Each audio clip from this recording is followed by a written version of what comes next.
Hello my dear students, this is Akash HD and welcome to the ESG physics classes. So dear students, I hope so you all are preparing very well because very soon the board exam and then JEE exam and NEET exam is coming. Okay, so keep preparing very well because our future in our hand. We have to do very well to ensure our future should be very bright. Okay, so dear students, today we are going to see the topic refraction through spherical surface. So here what will happen? Two mediums will be there and that will be separated by the which boundary? Curved boundary, or we can tell spherical boundary here. Okay, so here I have taken two lines are there. Okay, this side one medium, this side one medium, and here both are separated by one curved boundary here. Okay, and please make sure that when you are drawing this curve, this should be as less curved as possible. Don't draw like this, otherwise approximation of the ray optics will be failed. Okay, so what is there here? We have drawn one curved surface, spherical surface. Now after that what is there? Here I have drawn one principal axis like this. Now this is the principal axis and here this is the pole. All the distances we will measure from the pole. After that, dear students, what is there? You can see this curved surface is there now. If we see the sphere corresponding to this curved surface will be which side? This side. That means center of the sphere will be which side? This side. So here I have taken this. This is the center of that sphere. Okay. After that, the distance between this circumference to the center is called what? This is called R. Now, this is clear. Now what will happen that here? This side one medium is there. We have taken refractive index mu1, and this side also one medium is there. Here I have taken refractive index mu2. And what is there? Here I have taken one object. Now, so what will happen? The ray will start from the object and it will fall on the surface. Then we have to draw the incident ray and the refracted ray, but here the normal is not there. So what is there? We have to draw the normal first, and the normal should be always perpendicular to the surface. So only it will pass through the center of curvature here. Okay, so here please see this, the center of curvature is there now. We are drawing the normal, and this normal should be always dotted line here. Now dotted line. Now what will happen that here? One ray will start from the object and it will fall on the surface here, curved surface. This one I have taken point A, and this one is angle theta1. Now I am considering this is the rarer medium and this is the denser medium. So we know very well the refracted ray will bend towards the normal. Okay, so here it is bending towards the normal here, and here what is happening? Here the image is forming. Now what we have to do? We have to take the sign convention. So rays traveling in which direction? This direction. Okay, so what will be there? This side is plus and the opposite side is a minus. This sign convention we have to see that here, and please make sure that this angle is theta2.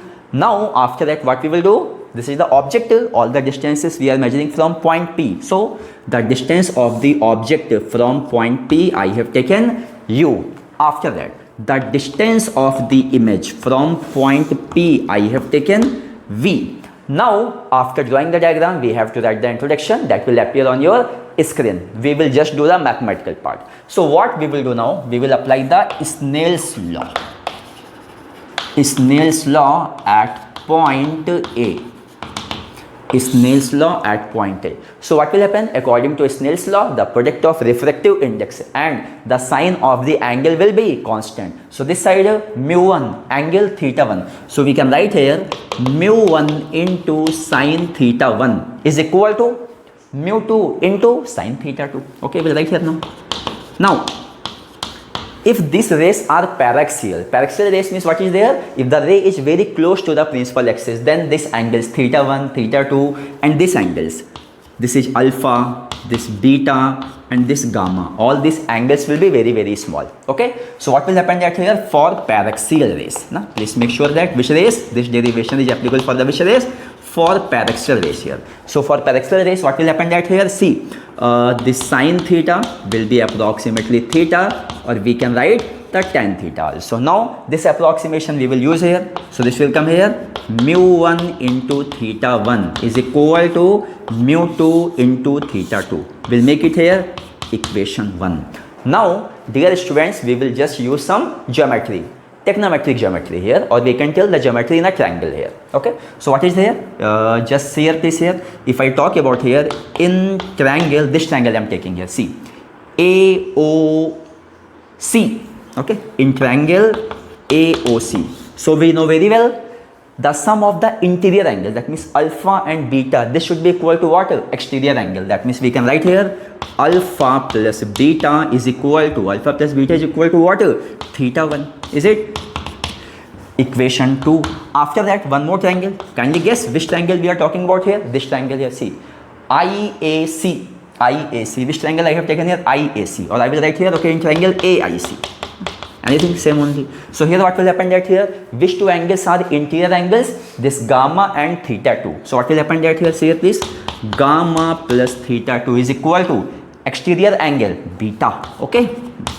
Now, so now what we have got? We have got these equations. Now next step will be what? We are going to put the values of theta 1 and theta 2 in this equation 1. So we'll write here from 1. From 1. From 1 what we can write here? See please. Mu 1. Theta 1 value from here, how much? Can you see? Alpha plus beta is equal to mu 2. And theta 2 value from here, can you check out? Beta minus gamma. Now what we'll do? We will simplify this here. So can you see here please? I will write here this mu 2 gamma plus mu 1 alpha is equal to mu 2 minus mu 1 into beta.